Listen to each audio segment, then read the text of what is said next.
Hello, it is Vana Passar hours, and I'm going to explain to you one of my misophonia tics. People often do this when they're talking. And also, and then lastly, I don't know, some other format of these sorts of things. But let me tell you why it bothers me. And up front, I'm letting you know this is a BB gun. It's not a firearm.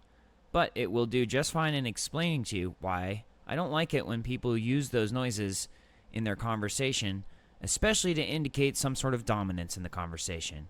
Here's one noise. Hear that? That sounds like this to me. Hear this? That sounds like this to me. Hear this? That sounds like this to me. And then there's that. People don't really tend to make that noise very much, I don't think.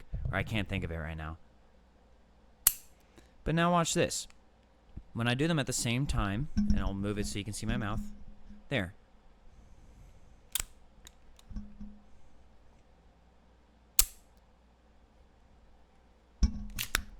Oh, I was a little late on that one. Hold on.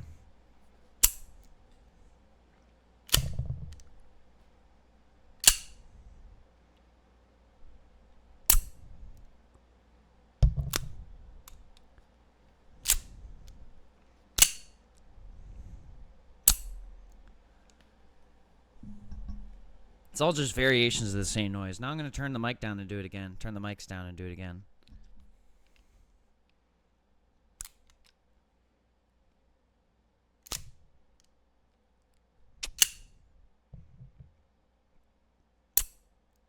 So you haven't picked up on it already. I don't like it when people use, intimidation in their speech or their speech patterns, rather, in order to get their point across.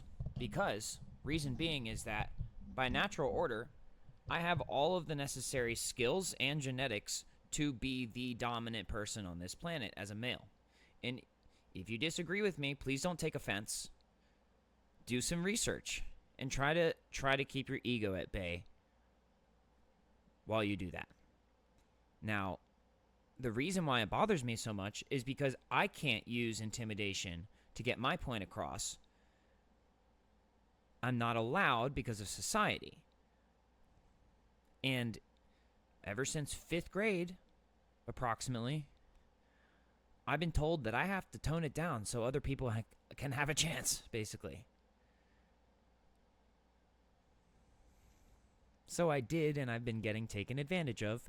And people use noises like that to trigger me on purpose. I'm going to be honest with you. And maybe they don't know how sensitive I am, but that's the whole point of them using those sounds. And sometimes people think, oh, well, it's so funny. I'll just piss you off as much as I can because you can't do anything about it. Because you don't see me doing the same thing to you.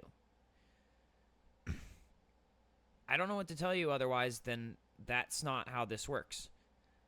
Yeah, I might not do anything as far as like get a gun and try to shoot you about it because that's not the game I want to play. If I want to play that game, I'll try to get myself drafted. The game I'm playing is let's be nice to each other and try to build something worth living for. And if we want to get super triggered and start shooting at each other, let's go somewhere where that isn't going to interfere with civilian life. Now, I happen to know that not everyone agrees with me on this sort of mentality, and that is what upsets me.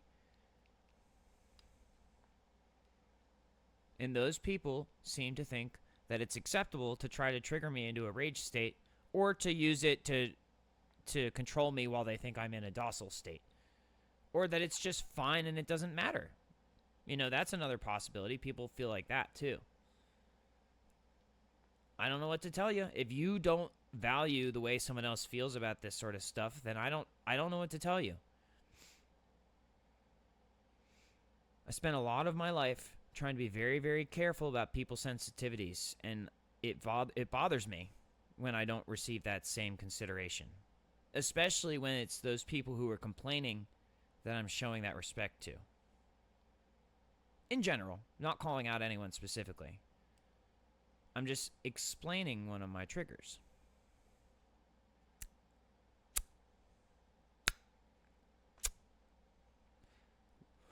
You might say, well, you're making those noises too now, aren't you? Yeah, I had to practice them.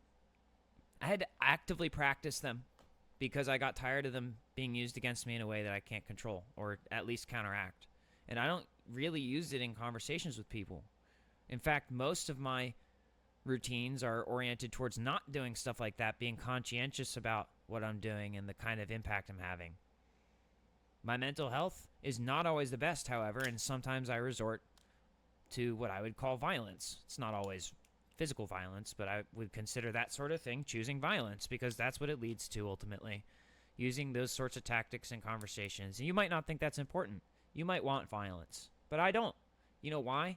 Because violence breaks down my body and it takes time away from me that I could be using on creative projects or entertainment.